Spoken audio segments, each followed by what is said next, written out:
ഷിരൂരിൽ കാണാതായ അർജുന്റെ കുടുംബത്തിന് മറുപടിയുമായി മുഖ്യമന്ത്രി. തെരച്ചിൽ പുനരാരംഭിക്കുന്നതിൽ കർണാടക അറിയിപ്പ് നൽകിയിട്ടില്ല. അർജുന്റെ വീട്ടിൽ കോഴിക്കോട് കളക്ടർ നേരിട്ടെത്തിയാണ് മറുപടി നൽകിയത്. അർജുന്റെ ഭാര്യ കൃഷ്ണപ്രിയയ്ക്ക് സഹകരണ ബാങ്കിൽ ജോലിയും നൽകും. കോഴിക്കോട് നിന്ന് ബെൻസൺ ബാബു ചേരുന്നുണ്ട്. ബെൻസൺ, കഴിഞ്ഞ ദിവസമാണ് മുഖ്യമന്ത്രി അർജുന്റെ വീട് സന്ദർശിച്ചത്. ചില കാര്യങ്ങൾ അവരോട് പറയുകയും ചെയ്തിരുന്നു. പക്ഷേ എന്തുകൊണ്ടാണ് വീണ്ടും തിരച്ചിൽ പുനരാരംഭിക്കാൻ ഇത്തരത്തിലൊരു അനിശ്ചിതത്വം നിലനിൽക്കുന്നത്? വീണ സൂചിപ്പിച്ചതുപോലെ കഴിഞ്ഞ ദിവസമാണ് മുഖ്യമന്ത്രി പിണറായി വിജയൻ കോഴിക്കോടെത്തി അർജുന്റെ വീട്ടിലെത്തി കുടുംബാംഗങ്ങളെ സന്ദർശിച്ചത്. അന്ന് സന്ദർശിക്കുമ്പോൾ ഇത്തരത്തിൽ കുടുംബാംഗങ്ങൾ ഒരു നിവേദനം മുഖ്യമന്ത്രിക്ക് നൽകിയിട്ടുണ്ടായിരുന്നു. ഈ നിവേദനത്തിനാണ് ഇപ്പോൾ മുഖ്യമന്ത്രിയുടെ ഓഫീസിൽ നിന്നും മറുപടി വന്നിരിക്കുന്നത്. അതും ഈ മറുപടി കളക്ടർ നേരിട്ടെത്തി വീട്ടിലെത്തി നൽകണമെന്ന് മുഖ്യമന്ത്രിയുടെ ഓഫീസിൽ നിന്നും നിർദ്ദേശമുണ്ടായിരുന്നു. അതിന്റെ അടിസ്ഥാനത്തിൽ കോഴിക്കോട് കളക്ടർ അർജുന്റെ വീട്ടിൽ നേരിട്ടെത്തിയാണ് ഇപ്പോൾ ഈ മറുപടി നൽകിയിരിക്കുന്നത്. ഈ മറുപടി കത്തിൽ ഈ ഷിരൂരിൽ കാണാതായ അന്ന് മുതൽക്കേ സംസ്ഥാന സർക്കാർ കർണാടക ഗവൺമെന്റിലും അതുപോലെ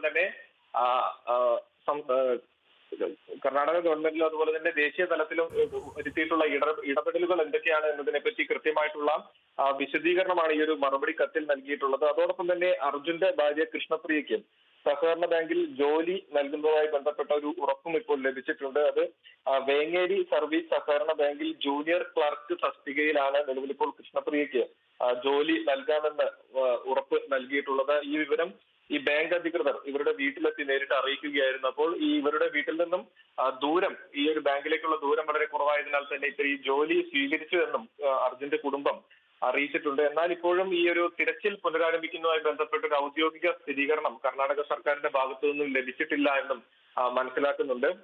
ഈ കർണാടക ഹൈക്കോടതിയുടെ ഇടപെടൽ ഈ ഒരു വിഷയത്തിൽ ഉണ്ടായിട്ടുണ്ടായിരുന്നു, ഈ തിരച്ചിൽ പുനരാരംഭിക്കുന്നതുമായി ബന്ധപ്പെട്ട്. എന്നാൽ ഈ വിഷയത്തിൽ കൃത്യമായി ഇടപെടാൻ കർണാടക സർക്കാർ തയ്യാറാകുന്നില്ല. അവരതിൽ മൗനം പാലിക്കുന്നു എന്നൊരു ആരോപണവും കുടുംബം മുൻപോട്ട് വെച്ചിട്ടുണ്ട്. നിലവിൽ ഇന്ന് രാവിലെ ഈ അർജുന്റെ കുടുംബം ഈശ്വർ മൽപ്പയുമായി സംസാരിച്ചിട്ടുണ്ടായിരുന്നു. അവർ ഇത്തരത്തിൽ ഈ പുഴയിൽ ഇറങ്ങി തിരച്ചിൽ നടത്താനുള്ള കാര്യങ്ങൾ അത്തരത്തിൽ മുൻപോട്ട് നീങ്ങുന്നുണ്ടെങ്കിലും ഈ കർണാടക സംസ്ഥാന സർക്കാരിന്റെ ഭാഗത്തു നിന്ന് കൃത്യമായിട്ടുള്ള ഇടപെടൽ ഉണ്ടാവാത്തതിനെ തുടർന്നാണ് ഇപ്പോൾ തിരച്ചിലിന്റെ കാര്യത്തിൽ ഒരു അനിശ്ചിതത്വം നിലനിൽക്കുന്നത്. എന്തുകൊണ്ടാണ് തിരച്ചിൽ പുനരാരംഭിക്കാത്തത് എന്നതിനെ പറ്റി ഒരു കൃത്യമായിട്ടുള്ള ഒരു സ്ഥിരീകരണം അല്ലെങ്കിൽ ഒരു വ്യക്തത കർണാടക സർക്കാരിന്റെ ഭാഗത്തു നിന്നും ഇതുവരെയും ലഭിച്ചിട്ടില്ല. വീണ, ശരി. കോഴിക്കോട് നിന്ന് ബെൻസൺ ബാബുവാണ് വിവരങ്ങളുമായി ചേർന്നത്.